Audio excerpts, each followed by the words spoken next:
Dear viewers, السلام علیکم ورحمۃ اللہ وبرکاتہ۔ آپ کا اسلامی یوٹیوب چینل MAKMJ اپنی اس ویڈیو 87 کے ذریعے دین اسلام کی ہی جو اصلی معنی ہے وہ پیش کر رہا ہے۔ دین کا مطلب مذہب نہیں ہوتا، اور دین کی ٹرانسلیشن جو ہے وہ ریلیجن بھی نہیں ہوتی۔ دین جو ہے وہ اللہ تعالیٰ کی طرف سے ہمیں عطا کیا گیا ہے، اور اس کا مطلب ہے جزا اور سزا جو اللہ تعالیٰ دیں گے۔ اور یوم دین کا مطلب بھی وہ آخرت کا دن ہے، آخرت ہے جس میں ہمیں جزا اور سزا دی جائے گی۔ اللہ حافظ۔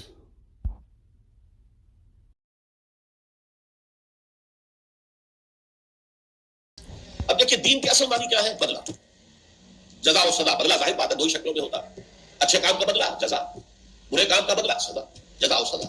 اسی معنی میں یہ سورہ فاتحہ میں آیا مالک یوم الدین، جزا و سزا کے دن کا مالک، مختار مطلق، بدلے کے دن کا مختار مطلق، اسی کا فیصلہ چلے گا۔ چنانچہ اس وقت کہا جائے گا لمن الملک اليوم للہ الواحد القہار، آج کس کے لیے بادشاہی ہے؟ کون مقتدر اعلیٰ ہے؟ کہاں ہے وہ جو دنیا میں شہنشاہ کہلائے جاتے تھے؟ ان سب کی اس وقت گھگی بنی ہوئی ہوگی جب وہ کھڑے ہو گے اللہ تعالیٰ کے حضور میں، اور کہا جائے گا لمن الملک اليوم للہ الواحد القہار، آج پورا اختیار اس اللہ کے ہاتھ میں جو اکیلا ہے اور قہار ہے، چھایا ہوا ہے، مسلط ہے، مستولی ہے، اپنے فیصلوں کو نافذ کرنے کی پوری قدرت اور اختیار کا حامل۔ اچھا، یہ بدلہ اسی معنی میں آپ کو معلوم ہے ارأیت الذی یکذب بالدین، اس میں کیا آیا؟ ارأیت الذی یکذب بالدین، کیا تم نے دیکھا اس شخص کو جو جزا و سزا کا منکر ہے؟ یہ دین، بدلہ، جزا و سزا، تو یہ ہے اصل مفہوم۔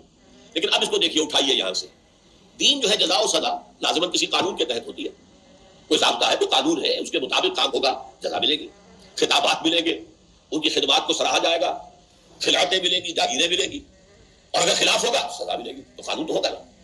پھر قانون سے اوپر ایک تصور ہے، ایک طاقت مقتدر جو جزا و سزا دینے پر قادر ہو، جو قانون سازی کرے گا، جس کی مرضی کے مطابق کام کرو گے تو جزا ملے گی، اس کے خلاف جاؤ گے سزا ملے گی۔ یہاں گویا کہ وہ مقتدر اعلیٰ اور اس کے تحت پورا نظام زندگی، یہ ہے دین۔ دین اب اصطلاح کے طور پر آئے گا وہ نظام زندگی جو کسی ہستی کو مقتدر اعلیٰ، قادر مطلق مان کر اس کی اطاعت کے اندر، اس کی اطاعت پر مبنی ہو، وہ نظام اس ہستی کا دین کہلائے گا۔ مثال کے طور پر سورہ یوسف میں فرمایا ما کان لیأخذ اخاہ فی دین الملک، حضرت یوسف علیہ السلام اپنے جو حقیقی بھائی تھے بنیامین، انہیں اپنے پاس روکنا چاہتے تھے، لیکن جس بادشاہ کا قانون اور نظام چل رہا تھا، حضرت یوسف بادشاہ نہیں تھے، وہ تو سمجھیے کہ وزیر زراعت تھے یا وزیر مال تھے یا چیف سیکرٹری تھے، جو بھی کہتے، بہت بڑا عہدہ تھا، لیکن بادشاہ تو نہیں تھے۔ بادشاہ تو وہ تھا جس نے خواب دیکھا تھا، جس کے خواب کی تعبیر حضرت یوسف نے بتائی، تو وہ جیل سے رہا بھی ہوئے اور ان کو مقام اعلیٰ حاصل ہوا۔ بادشاہ تو وہ تھا، اصل حکومت تو اس کی تھی، لہذا اس کا جو نظام تھا اس کے تحت، اس قانون کے مطابق حضرت یوسف علیہ السلام اپنے بھائی کو، جو اجنبی تھے، ایلین تھے، باہر سے آئے ہوئے تھے، وہ تو گئے تھے فلسطین سے، وہاں سے اناج لینے کے لیے، اپنے پاس روک نہیں سکتے تھے الا کہ اس سے کوئی جرم صادر ہو جائے۔ اگر کسی ایلین نے، کسی اجنبی نے، کسی غیر ملکی نے جرم کیا ہو تو ٹھیک ہے، اسے پکڑا جا سکتا ہے۔ لہذا اللہ تعالیٰ نے پھر وہ راستہ پیدا کیا، کذالک کدنا لیوسف ما کان لیأخذ اخاہ فی دین الملک، تو وہ دین الملک بادشاہ کا نظام تھا جس میں مختار مطلق بادشاہ تھا، اس کی زبان سے نکلا ہوا لفظ قانون تھا، اور وہ جس کو چاہے سزا دیتا تھا، جس کو چاہتا تھا جزا دیتا تھا، وہ نظام پورا، وہ دین الملک۔ اس کے بالکل برعکس آئیے، ایک نظام زندگی وہ ہے جس میں مقتدر اعلیٰ، قانون ساز اللہ، اسی کی مرضی کے مطابق تمام قوانین، اسی کی اطاعت کے تابع تمام اطاعتیں۔ اگر بادشاہ کی اطاعت ہے تب بھی اس بادشاہ کے قانون کے تحت ہوگی، اگر داؤد علیہ السلام کی اطاعت ہے وہ بھی اللہ کی اطاعت کے تابع ہوگی۔ وہ خود حاکم نہیں، حاکم اللہ ہے، ان الحکم الا للہ۔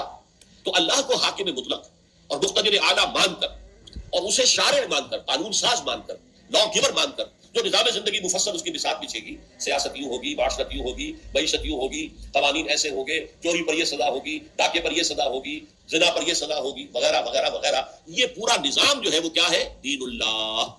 اب دین الملک کو ایک طرف رکھ لیجیے، دین اللہ کو ایک طرف رکھیے، دین الملک، دین اللہ۔ اور آپ کو معلوم ہے سورۃ النصر، اذا جاء نصر اللہ والفتح ورأیت الناس يدخلون فی دین اللہ افواجا، جب اللہ تعالیٰ نے نصرت عطا فرما دی اور فتح ہو گئی، مکہ بھی فتح ہو گیا، گویا کہ صدر مقام جو تھا جزیرہ نما عرب کا، اس پر بھی حضور صلی اللہ علیہ وسلم کی حکومت قائم ہو گئی، تو اب جو ہے لوگ جو ہے تمام قبائل آ رہے ہیں، ان کے وفود آ رہے ہیں، ایک ایک کر کے سب جو ہے وہ اللہ کی اطاعت کے نظام میں داخل ہو رہے ہیں۔ تو یہ دین الملک اور دین اللہ، ان دونوں کے دوسرے کے مقابلے میں رکھیے اور اسی پر قیاس کیجیے۔ آج کی دنیا کس دین کی قائل ہے؟ جس کو آپ جمہوریت کہتے ہیں وہ کیا ہے؟ دین الجمہور۔ کیوں کہ آپ کہتے ہیں کہ authority belongs to the masses, طاقت کا سرچشمہ